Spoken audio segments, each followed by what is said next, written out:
जय हरि बोल।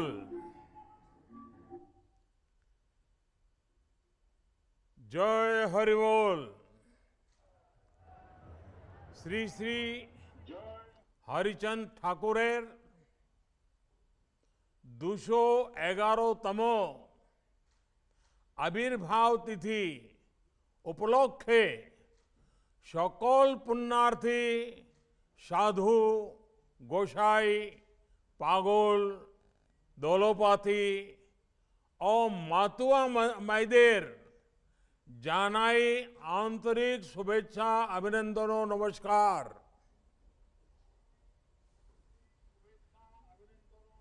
केंद्रीय मंत्रिमंडल ने मेरे सहयोगी और ऑल इंडिया मतुआ महासंघ के संघाधिपति श्री शांतनु ठाकुर जी,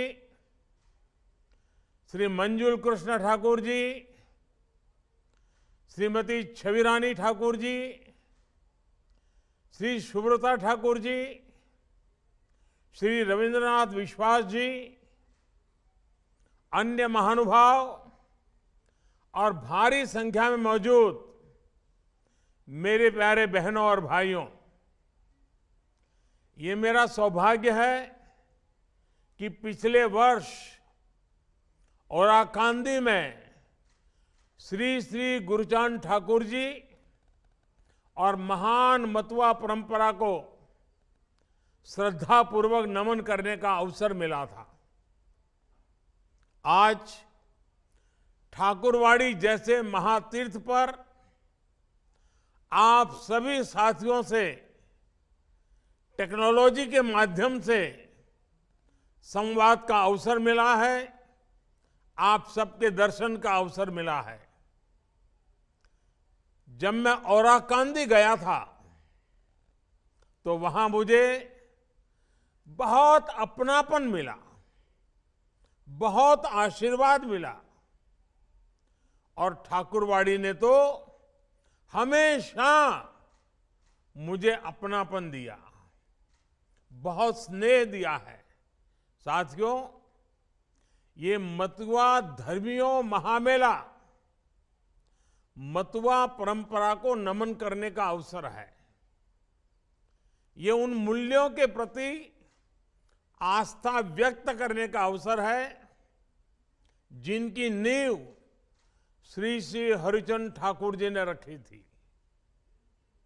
हमें इसे गुरुचांद ठाकुर जी के और बोरोमा ने सशक्त किया और आज शांतनु जी के सहयोग से ये परंपरा इस समय और समृद्ध हो रही है। एकजुटता, भारतीयता, अपनी आस्था के प्रति समर्पण रखते हुए आधुनिकता को अपनाना, ये सीख हमें महान मतुआ परंपरा में और उस परंपरा से मिली है। आज जब हम स्वार्थों के लिए खून खराबा होते देख रहे हैं, जब समाज में बंटवारे की कोशिश होती है, जब भाषा और क्षेत्र के आधार पर भेद करने की प्रवृत्ति को देखते हैं, तो श्री श्री हरिचंद ठाकुर जी का जीवन, उनका दर्शन और महत्वपूर्ण हो जाता है। इसलिए ये मेला एक भारत श्रेष्ठ भारत के मूल्यों को भी सशक्त करने वाला है। भाइयों और बहनों, हम अक्सर कहते हैं कि हमारी संस्कृति, हमारी सभ्यता महान है। ये महान इसलिए है क्योंकि इसमें निरंतरता है, ये प्रवाहमान है, इसमें खुद को सशक्त करने की एक स्वाभाविक प्रवृत्ति है। ये एक नदी की तरह है जो अपना रास्ता बनाती जाती है और रास्ते में जो भी रुकावटें आती हैं उनके अनुसार खुद को ढाल लेती हैं।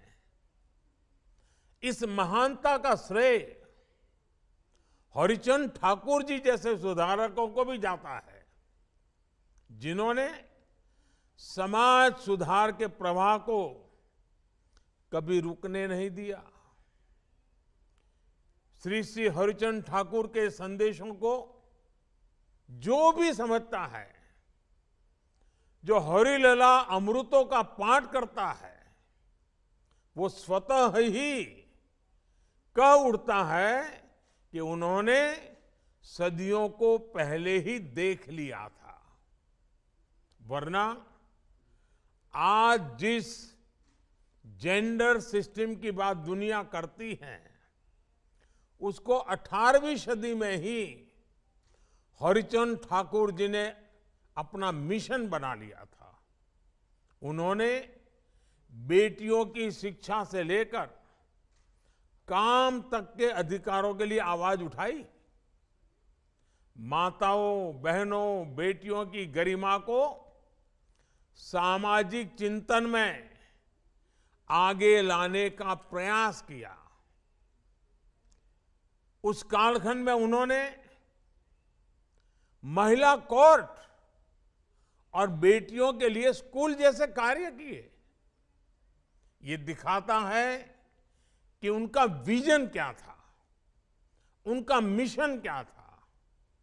भाइयों और बहनों, आज जब भारत बेटी बचाओ, बेटी पढ़ाओ के अभियान को सफल बनाता है, जब माताओं, बहनों, बेटियों के स्वच्छता, स्वास्थ्य और स्वाभिमान को सम्मान देता है, जब स्कूलों, कॉलेजों में बेटियों को अपने सामर्थ्य का प्रदर्शन करते अनुभव करता है, जब समाज के हर क्षेत्र में हमारी बहनों, बेटियों को बेटों के साथ कंधे से कंधा मिलाकर राष्ट्र निर्माण में योगदान देते देखता है, तब लगता है कि हम सही मायने में श्री श्री हरिचंद ठाकुर जी जैसी महान विभूतियों का सम्मान कर रहे हैं।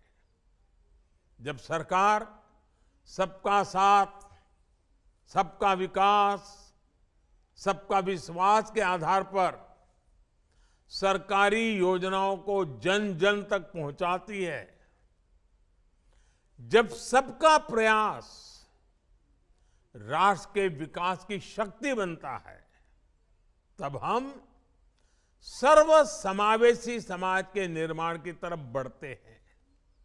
साथियों, भारत के विकास में मतुआ समाज की भागीदारी बहुत अहम है। इसलिए केंद्र सरकार की हर संभव कोशिश है कि समाज से जुड़े हर परिवार का जीवन आसान हो।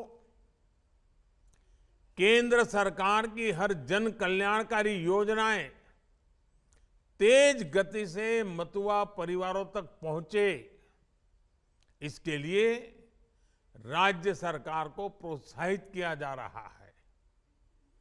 पक्का घर हो, नल से जल हो, मुफ्त राशन हो, 60 वर्ष के बाद पेंशन हो, लाखों रुपये का बीमा हो, ऐसी हर योजनाओं के दायरे में 100% मतुआ परिवार आए, इसके लिए हमारे प्रयास जारी हैं। साथियों, श्री श्री हरिचंद ठाकुर जी ने एक और संदेश दिया है, जो आजादी के अमृतकाल में भारत के हर भारतवासी के लिए प्रेरणा का स्रोत है। उन्होंने ईश्वरीय प्रेम के साथ साथ हमारे कर्तव्यों का भी हमें बोध कराया। परिवार के प्रति, समाज के प्रति अपने दायित्वों को कैसे निभाना है, इस पर उन्होंने विशेष बल दिया। कर्तव्यों की इसी भावना को हमें राष्ट्र के विकास का भी आधार बनाना है। हमारा संविधान हमें बहुत सारे अधिकार देता है। उन अधिकारों को हम तभी सुरक्षित रख सकते हैं जब हम अपने कर्तव्यों को ईमानदारी से निभाएंगे। इसलिए आज मैं मतुआ समाज के सभी साथियों से भी कुछ आग्रह करना चाहूंगा। सिस्टम से करप्शन को मिटाने के लिए समाज के स्तर पर हम सबको जागरूकता को और अधिक बढ़ाना है। अगर कहीं भी किसी का उत्पीड़न हो रहा हो तो वहां जरूर आवाज उठाएं।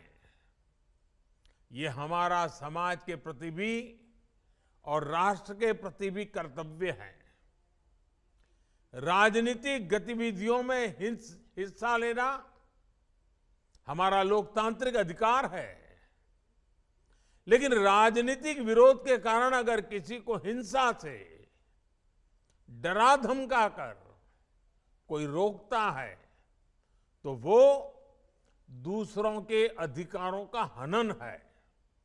इसलिए ये भी हमारा कर्तव्य है कि हिंसा, अराजकता की मानसिकता अगर समाज में कहीं भी है तो उसका विरोध किया जाए।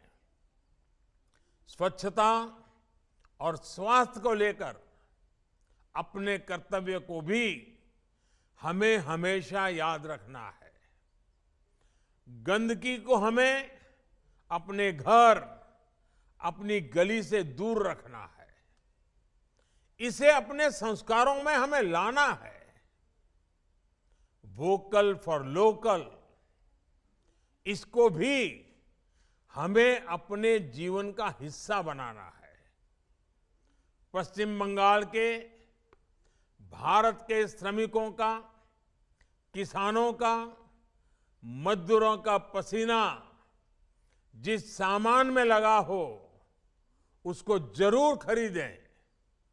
और सबसे बड़ा कर्तव्य है राष्ट्र प्रथम की नीति। राष्ट्र से बढ़कर के कुछ नहीं है। हमारा हर काम राष्ट्र को पहले रखते हुए होना चाहिए। कोई भी कदम उठाने से पहले हम ये जरूर सोचें कि उससे राष्ट्र का भला जरूर हो। साथियों, मतुआ समाज अपने कर्तव्यों के प्रति हमेशा जागरूक रहा है। मुझे विश्वास है कि आजादी के अमृत काल में एक नए भारत के निर्माण में आपका सहयोग ऐसे ही मिलता रहेगा। आप सभी को बहुत बहुत शुभकामनाएं। बहुत बहुत धन्यवाद।